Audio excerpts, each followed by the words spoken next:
കെട്ടിട നിർമ്മാണവുമായി ബന്ധപ്പെട്ട് പുതിയൊരു വീഡിയോയിലേക്ക് എല്ലാവർക്കും സ്വാഗതം.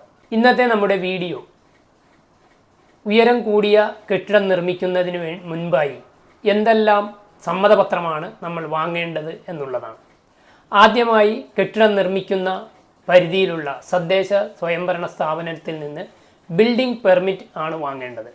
ബിൽഡിംഗ് പെർമിറ്റ് വാങ്ങുന്നതിന് അതിന് മുന്നോടിയായിട്ട് അതിനോടനുബന്ധമായിട്ട് 2-3 സമ്മതപത്രങ്ങൾ വാങ്ങേണ്ടതുണ്ട്. ഉദാഹരണമായി നമ്മൾ തീരദേശ പരിപാലന നിയമം അനുസരിച്ചുള്ള കെട്ടിടമാണ് നിർമ്മിക്കുന്നത് എങ്കിൽ Kerala coastal zone management authority Kerala, അതായത് KCZMA, അവിടെ നിന്ന് നമ്മൾ ഒരു സമ്മതപത്രം വാങ്ങേണ്ടതുണ്ട്.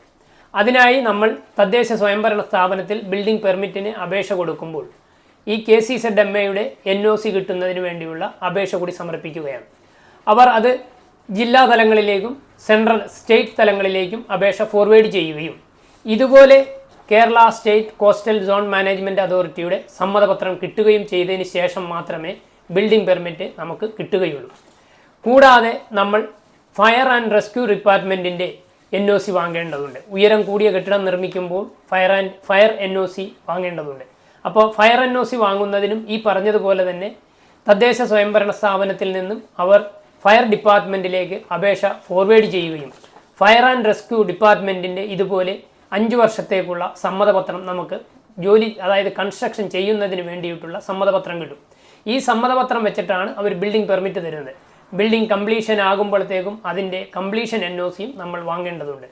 കൂടാതെ നമ്മൾ എയർപോർട്ട് അതോറിറ്റി ഓഫ് ഇന്ത്യ, അതായത് എയർപോർട്ടിൻ്റെ പരിധിയിലോ നേവൽ കമാൻഡിൻ്റെ പരിധിയിലോ ആണ് കെട്ടിടം നിർമ്മിക്കുന്നത് എന്നുണ്ടെങ്കിൽ നേവൽ കമാൻഡറുടെ NOC വാങ്ങണം, അല്ലെങ്കിൽ എയർപോർട്ട് അതോറിറ്റി ഓഫ് ഇന്ത്യ അവരുടെ സമ്മതപത്രം വാങ്ങേണ്ടതുണ്ട്.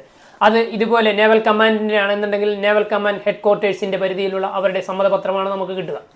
കൂടാതെ വേറെ ഒരു ഇമ്പോർട്ടൻ്റ് ആയിട്ടുള്ള സമ്മതപത്രം എന്ന് പറയുന്നത് Kerala state pollution control board, അതായത് PCB, അവരുടെ എസ്റ്റാബ്ലിഷ്മെൻറ്റ്, അതായത് നമ്മൾക്ക് കെട്ടിടം നിർമ്മിക്കുന്നതിന് അവരുടെ പെർമിഷനും കൂടി വാങ്ങേണ്ടതുണ്ട്.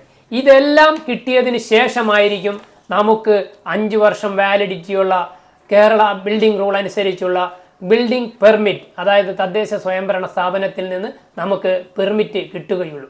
ഇങ്ങനെ ഈ 5-6 മേഖലകളിലുള്ള സർട്ടിഫിക്കറ്റുകളുടെ ഒരു സമ്മതമായിട്ടാണ് നമുക്ക് ബിൽഡിംഗ് പെർമിറ്റ് തദ്ദേശ സ്വയംഭരണ സ്ഥാപനങ്ങളിൽ നിന്ന് നമുക്ക് കിട്ടുന്നത്. ഇതിൻ്റെ എല്ലാ മേഖലകളിലും ഇതിനെല്ലാത്തിനും നമ്മൾ ശരിക്കും പറഞ്ഞു കഴിഞ്ഞാൽ ഒരു ലൈസൻസി, സിവിൽ എഞ്ചിനീയറിംഗ് ലൈസൻസി ഒപ്പിട്ട് കൊടുക്കുന്ന ഒരു ഡോക്യുമെൻ്റ് മാത്രം പോരാ.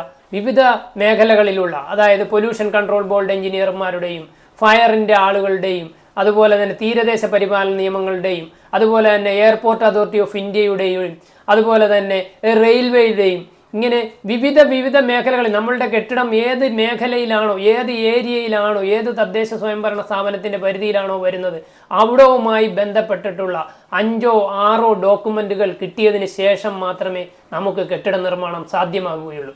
ഇങ്ങനെ എല്ലാ ഡോക്യുമെൻറ്റും വെച്ച് നിയമപരമായിട്ടും കൃത്യനിഷ്ഠയോടും മാത്രമേ നമുക്ക് കെട്ടിടം നിർമ്മിക്കാൻ സാധിക്കുകയുള്ളൂ.